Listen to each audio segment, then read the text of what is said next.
Welcome, ladies and gentlemen, to our first ever CFA Corner. I'm your host, Tim Fitzwilliams, CEO and founder of Fitzwilliams Financial, and I have with us our very special guest, Mr. Ron Wright, the CFA and our portfolio manager for Fitzwilliams Wealth Management. Welcome, Ron. How are you doing today? I'm doing great, Tim. How are you? I'm doing wonderful. So everybody is asking about the market. Right. What is going on, Ron? Help us that, maybe not studying as much as you, have some understanding here. Right. The market is a really volatile place right now. There's a lot of turmoil that's going on, and if you're not in it all the time, it's difficult to understand just how normal some of this is. And that's one of the points that I really try to drive home with people right now when we're talking about this, is that we have come through an exceptionally quiet period of time where the market just kept marching higher and higher and higher. We hit a record number of highs last year in all time. And that's not normal then, if it's a record. Absolutely not normal. And we got accustomed to that. And so now we have some volatility that's happening. Prices are fluctuating. There's some, people are unsure what's going on, what's the next steps. So they're trying to reallocate, and it's causing these fluctuations. And these fluctuations are really pretty normal. And we're not seeing anything that's catastrophic or out of context historically, but it feels bad because we're really not used to it. So when these volatile times happen, it feels so much weightier on us. And there's a lot of fear that comes along with that. And that drives this even further. Absolutely. We've had some questions from our viewers, and we want to kind of address the top three that we had come in. One of them was the idea of crypto. I know I've been asked a lot about crypto for the last year and a half at least. It seems like probably even longer. But in regards to this volatility, was crypto a part of that in the rest of the market volatility? Yeah, I think that's a really good point, and I think you're right that crypto did have a lot to do with driving this volatility. And there's a couple of things there that we need to think about, because it's more than just, is Bitcoin a valid investment choice? Is it a real thing? The bigger picture there that I think hit the volatility was the crypto market is extremely large, but highly unregulated. And there's a lot of things that go on within that market that would never be allowed within the context of a regulated marketplace. Like the New York Stock Exchange. For sure. Right. So that allows a lot of activity that would never be allowed, say, within one of our clients' portfolios at Schwab. One of those things is the ability to over leverage, to borrow and invest borrowed money at an extreme into these assets. And that was one of the things that Robinhood, the well-known brokerage, got in trouble with, was because it was allowing its clients, and even in some cases where the client didn't know it, to employ excessive leverage into their crypto holdings. So how does that translate into volatility? Well, when crypto's going up, leverage is great because it amplifies the effect of the gain. But when the asset turns down, leverage amplifies the loss exponentially. It goes both ways. Absolutely. So what happens when the price of Bitcoin drops by 50%, which it did off of its high? Now the bank comes looking for you to make good on the loan that you took out to buy that. And in order to do that, they do what's called a margin call. And brokerages have the authority, when a margin call is made, to sell any other asset within your portfolio in order to satisfy the short. As long as you have this margin set up with them. Right. So if you had crypto and you're just a person out there working a 9 to 5, giving it your all, hearing about it, saying I want to give it a shot, and you have a really good balanced portfolio, maybe in your 401 or somewhere else, or an IRA or what have you, you're saying that they might be able to liquidate the good assets, good stuff, to pay for the crypto loss? Right. Exactly. Wow. And it's not just the brokerages that are doing that. It's actually a behavioral factor that we see in investors, particularly on the retail side, is that you get caught into this mindset of, I know this is a good investment. Crypto is going to be awesome. So I can't sell that.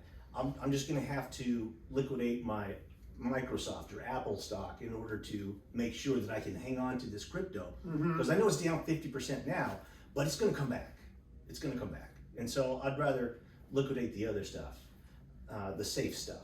And that has an effect on the market, especially when crypto across the board, the cryptocurrency space was down in the first 3 weeks of January, it was down a third off of their all-time highs. So it was 33, 35%, and everybody starts selling. Casualties of war. Yeah, it drives the rest of the market down. Wow, so that's something to think about, that just because you have this for fun, if you take it too far and you did margins and stuff like that, which a lot of the people that are into that type of investment or very risky type folks, when they leverage that much, now everyone who has regular investments might get hurt because of the fact that people are calling on these wonderful companies that like Apple, like you just mentioned. Right, Apple, Microsoft. And Microsoft, stuff like that, yeah. Companies with real earnings. Yeah. That are doing very well. Wow, that is definitely something to think about, for sure. Another question that a viewer had was, you hear so much about how big Amazon is, how big Apple is, right?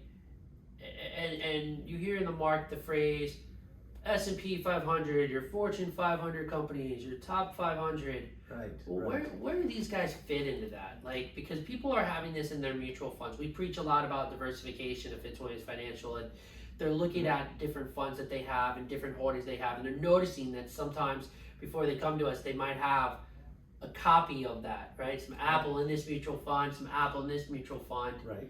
And feeling that they're diversified. Can you speak a little bit about how big these companies really are relative to the Fortune 500? Sure. What's important to understand is that indexes, especially say the S&P 500, is what's known as a market weight-based index. In other words, your representation with the index is based upon how big the company is. So within that context, the 5 largest companies in the world make up 26% of the S&P 500. So 5 companies. Just 5? Just 5. Out of 500. 1% of the companies in the S&P 500 make up 25 or so % of the weight of the index and the performance. So they impact the performance that way. And that has just gotten more and more out of line as these companies have grown larger and larger. And it becomes sort of a self-fulfilling prophecy in there, because as these companies, we call this reflexivity is the term. As these companies perform better, more people want to put their money into those companies, which increases their market weighting, which makes them go up in terms of the index, the weighting of the index, and also their performance goes up. And so people see more performance, so more people add money to it, and it snowballs. So it's a reflexive kind of thing. The problem is, just like leverage, that can hit you badly on the way back down as well.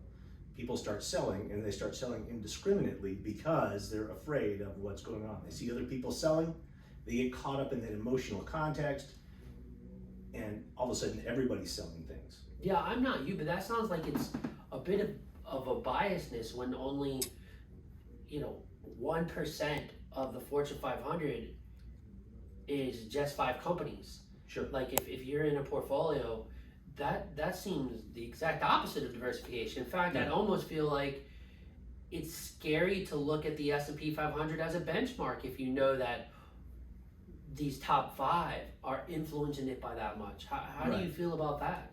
Yeah, so that's at the beginning of 2021. We took a look at it. I looked at my portfolios and the models and did a lot of rebalancing because things had gotten really out of line. When you say that, Ron, do you mind giving our viewers just a little bit of an explanation? Because rebalancing is a complicated term. They hear that all the time. They're with their accounts, maybe with Merrill or wherever, and they say, oh, you're going to be balanced quarterly and stuff. Can you give us some insight on what you mean by rebalancing and when you do that? Sure. So there's 2 levels that I would lean into with that. One is on a general basis, going just on an everyday basis. When I design the models, and do all the research and test the models to see this is how we want them, and making sure the diversification is good. As we move forward, every week I make sure that all of my clients' accounts fit within the parameters of those models. Every week? Every week. Now, I do that far more often than most advisors do, because it's a complicated thing. It takes a lot of time, and it takes me looking at, in some weeks, it takes me looking at every single account to make sure that this is proper. And I review every trade before it's made to make sure, okay, this is the right thing. Sometimes it's easy because there's not a lot that's happened, and sometimes it's a lot more complicated, and there's some complex trading that has to happen. I could only imagine. Would you say that that's definitely far away from the normal what advisors do? What do you think the average advisor would do something there with rebalancing? In the financial literature, there's a lot of discussion about the argument between annual rebalancing or quarterly rebalancing versus yours. So those are the two norms. Whereas I do that, I do it every week to make sure that we're sticking in where the model allocations So you hear that, folks. He's saying that he's looking at portfolios and maybe even your account every week. Whereas the financial literature is talking about looking at things annually or quarterly.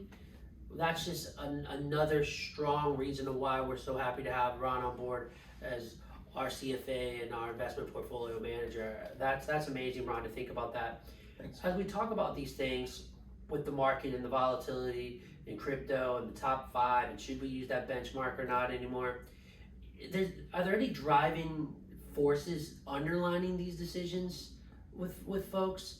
Are there any forces of the market that are kind of driving things more than they should?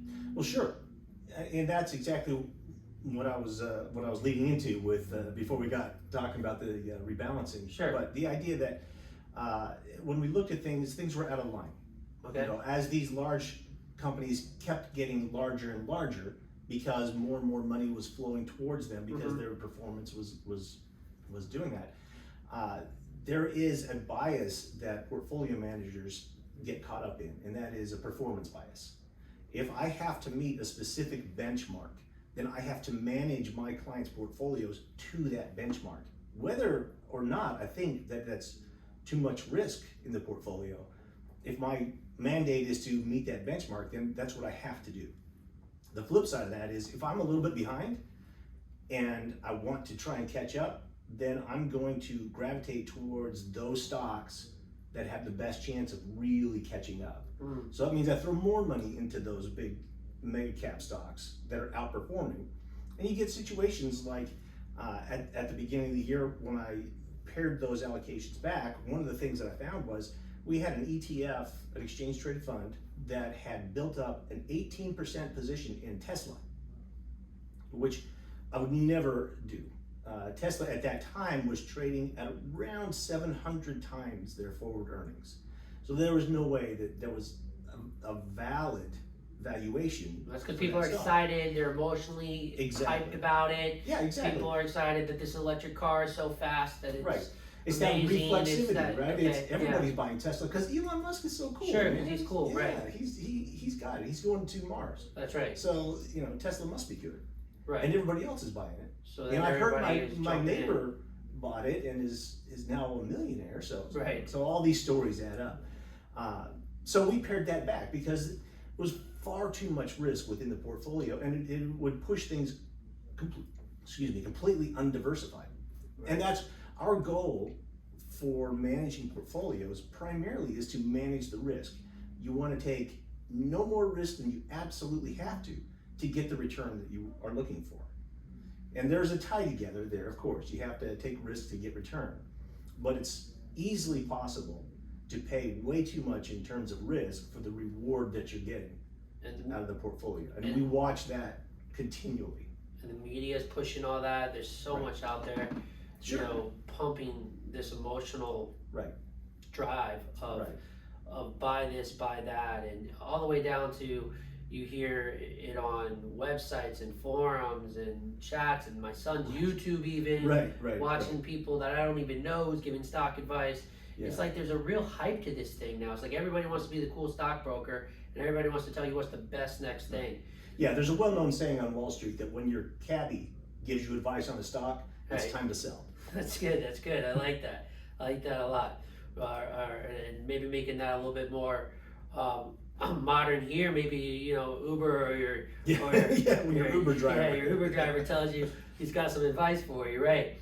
So it seems like we're kind of in a bit of a mess then, because we're hearing that the volatility's there. There's emotion out of control.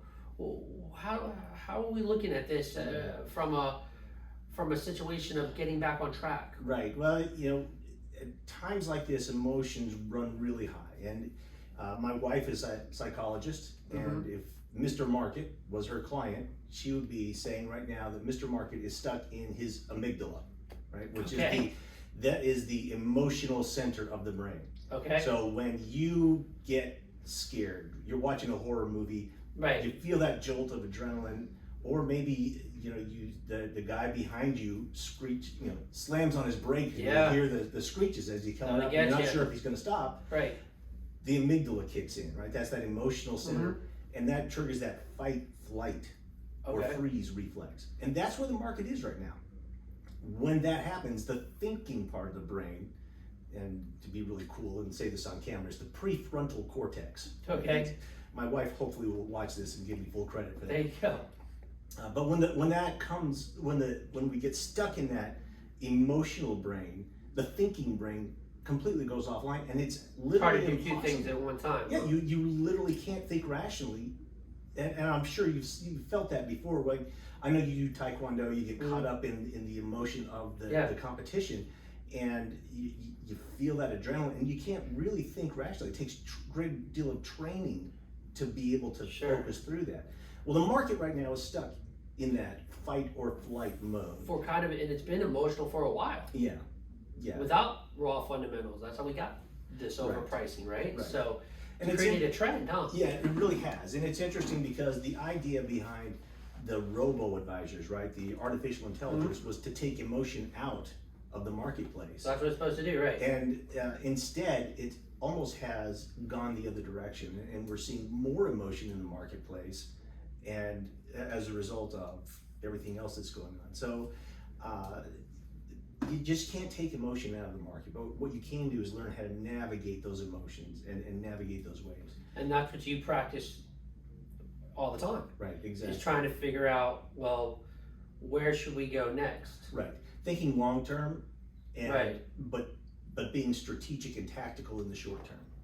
So right now, I would say that the market is going through a cleaning up period. Okay.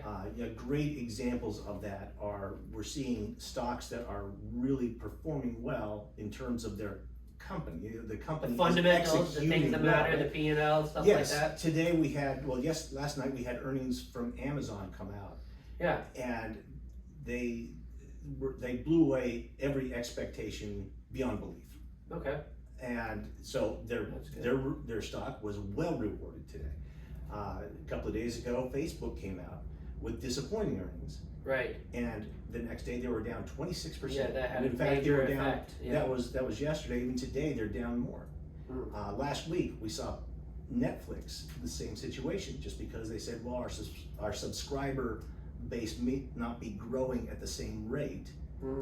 So then all of a sudden they're punished. They were down 24% in a day. PayPal Holdings, the same kind of thing was going on. So these companies that aren't executing are getting just slaughtered. We didn't see things like this happen. I don't think we've seen anything like this happen since the dot-com bubble burst. Right.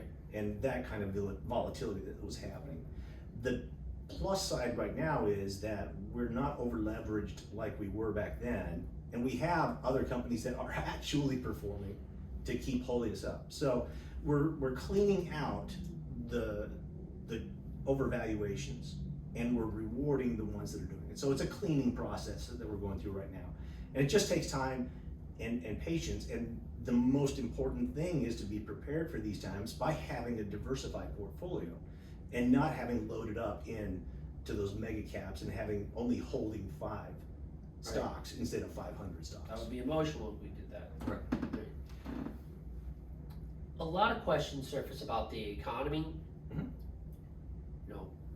me being a trained economist, Sure. I think about this all the time.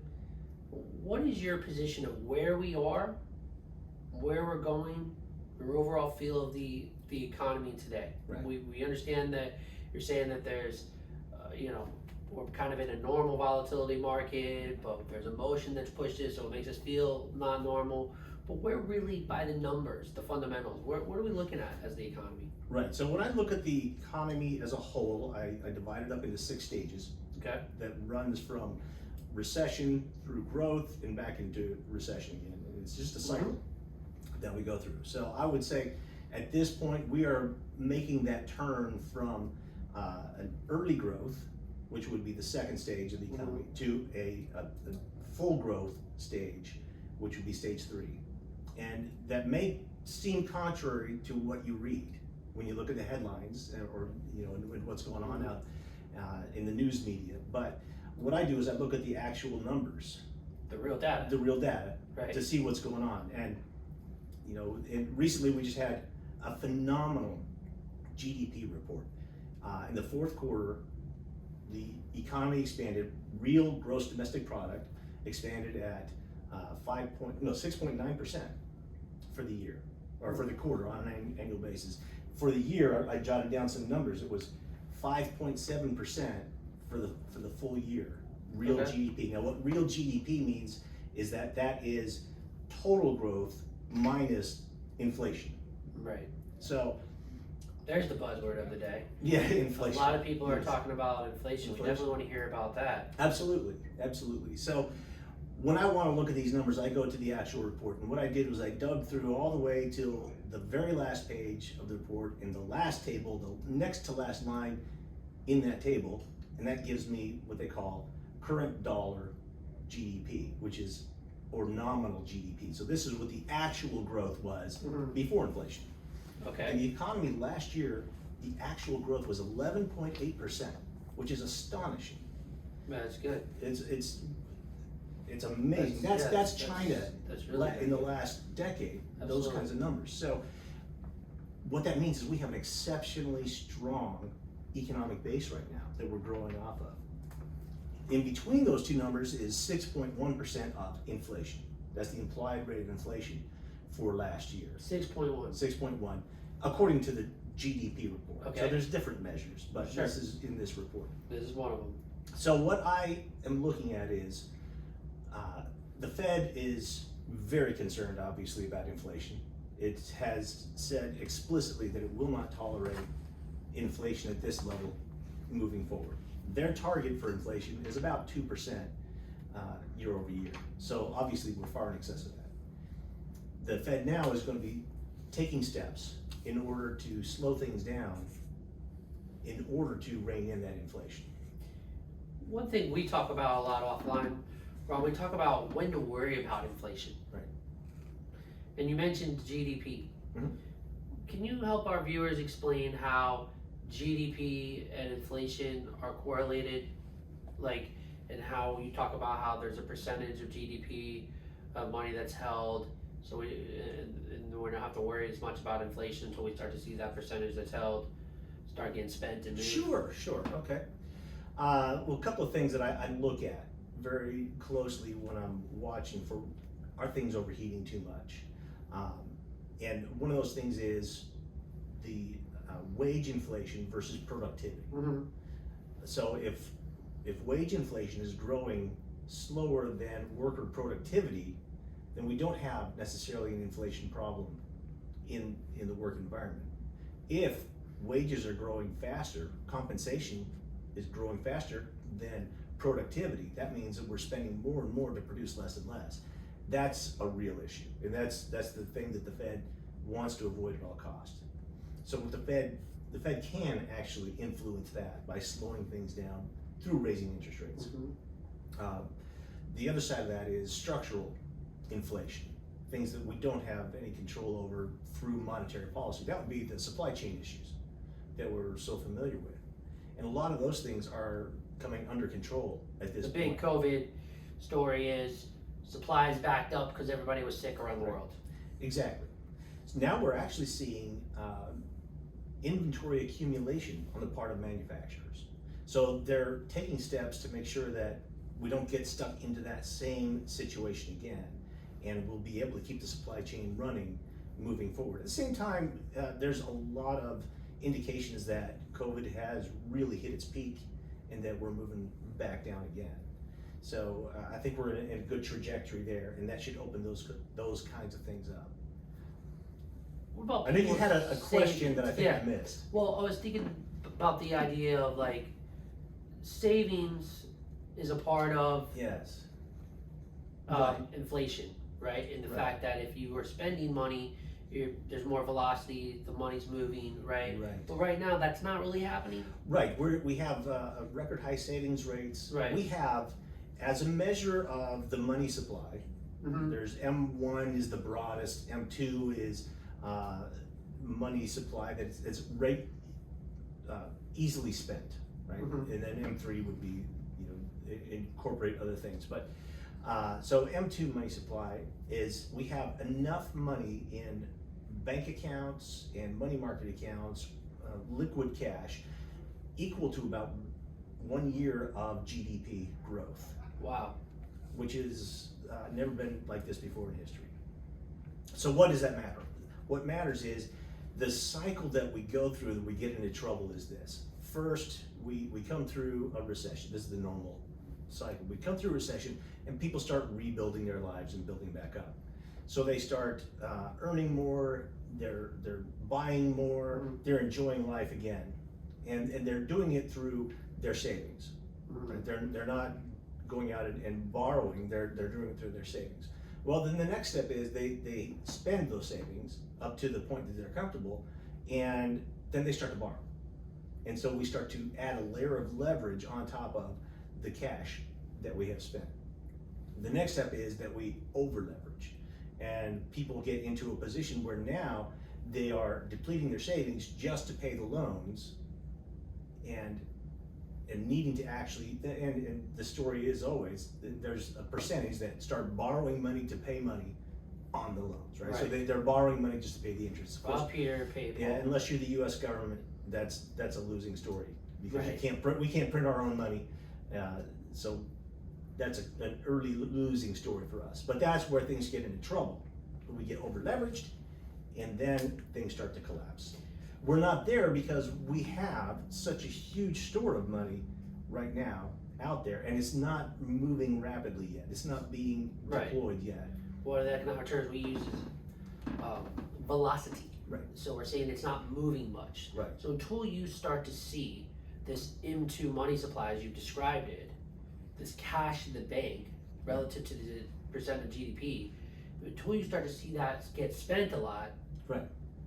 then you really don't have to worry about inflation too much. I wouldn't say that you don't have to worry about inflation too much. What I would say is that we have a solid underpinning to support growth. And that's one of the reasons why I think the Fed is very willing to be more aggressive in slowing the economy, because Okay. and removing that surplus, not the surplus, but the support that they've had out there, pulling It's it kind of back like a on. safety net. Right, It's kind of like we're not going to get in trouble as if we have this. right, You don't have to worry. right. Because inflation's not bad. It's just that when it gets out of hand. Exactly. Inflation in and of itself is actually a good thing. We've been Mhm. trying desperately to get some inflation going in the economy for a very, very long time. And it's difficult. If you want to look at what happens to an economy that gets stuck in a deflationary cycle, look at Japan. In the 80s, Japan looked like they were going to take over the world, and now they're still stuck because they got caught in a deflationary cycle, and they still have negative interest rates and are struggling with those kinds of things. Right. Wow. So we're not there, and the Fed, I think, has plenty of leeway right now. Now is Yeah, let's really talk about the the time. Fed, right? That's another big Right, topic everyone wants to talk about is Yeah. the Fed and of course these rate hikes. right. What is your take on the rate hikes? What do you think the effect will be? Yeah. What are your thoughts on what they're doing? So clearly, the Fed wants to slow things down in terms of prices. So the Fed has a dual mandate. One is to provide price stability. The other is to provide maximum employment. So we're hitting a point now. We had a fantastic employment number that came out today. We're really firing on all cylinders as far as the job scene goes. So employment is in a good place. What's not in a good place is inflation that's running way too high. So the Fed now is going to step in and do something to slow that down. And they have a lot of tools that they can do that.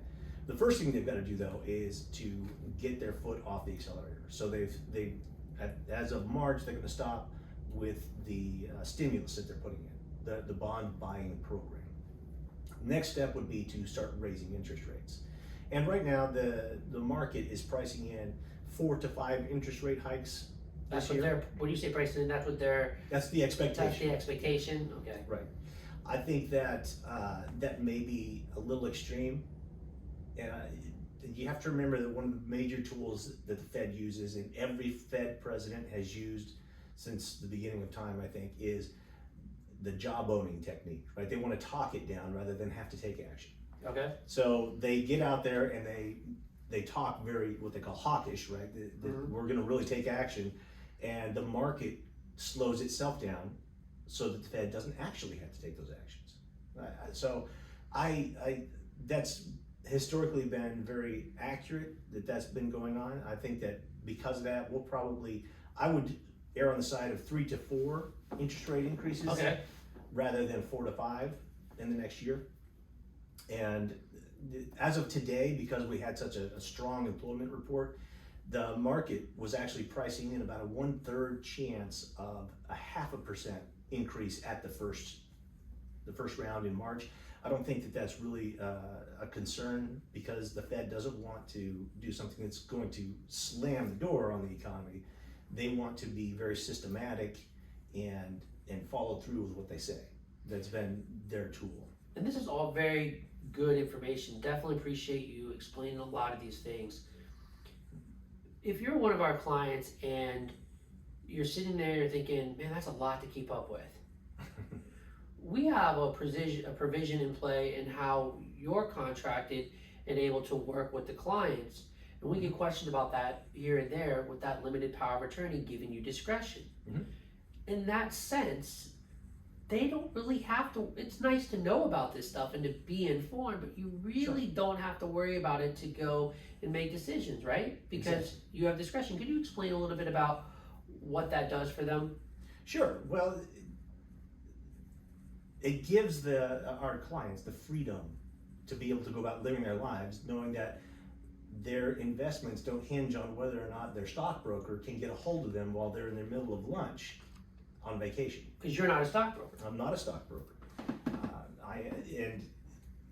The best approximation that you could give is I become their individual customized mutual fund. Right. And we talk about like seminars. I'm like, if you want to get somebody like Ron, look at a mutual fund and call the portfolio manager, because that's what you are. Exactly. And you don't call the portfolio manager and say, hey, I think you're making a bad trade. Right. Nor does the portfolio manager have the constraint of calling you to ask if it's okay to make a trade. Right. And that's the important piece right there. So the limited power of attorney is exactly that. It's limited. Right. It just allows. Yeah, you don't have control over their life or anything crazy like that. This is just the stuff that they wanted to give you to manage in the market. Right. Yeah, it allows me to have discretion to trade their account. Right. And I think that's one of the beautiful things is that it remains their account. Absolutely. That it's the client's 100% owned. It's not in Ron's account. It's still at the custodian. It's still at Schwab's, but you have control over it to be able to make trades. So if they're having lunch with their friends and they're seeing volatility of Facebook going down, instead of them freaking out, having to be like, I need to call my broker, I hope he calls me, it's already being done. Exactly. Because you're working on it all the time. Exactly. Well, that's fantastic, Ron. Was there anything else that you wanted to address with our clients today on our CFA Corner before we wrap up? No, I think we went through an awful lot. I hate to flood people with too much. Sure, it can be a lot for sure, but I know they've been wanting this for a while. Yeah. So I really appreciate your time and coming out today and helping us answer these questions. Ladies and gentlemen, friends, family, clients, if you have any questions for Ron, feel free to email us at the company. You know, you can email tim@ffinancial.net. You can email team@ffinancial.net, and we will get those questions answered for you right away. And we may select some of them to talk about on our next CFA Corner. So with that said, I appreciate you all taking the time out of your lives to listen to what we have going on. We want to make sure we're always keeping you informed. We're very proud to have one of the best in the industry with what he does and who he is. We thank you again for coming on out here and talking to our clients and answering these questions. You guys have a wonderful rest of your evening. Take care. God bless. Till next time.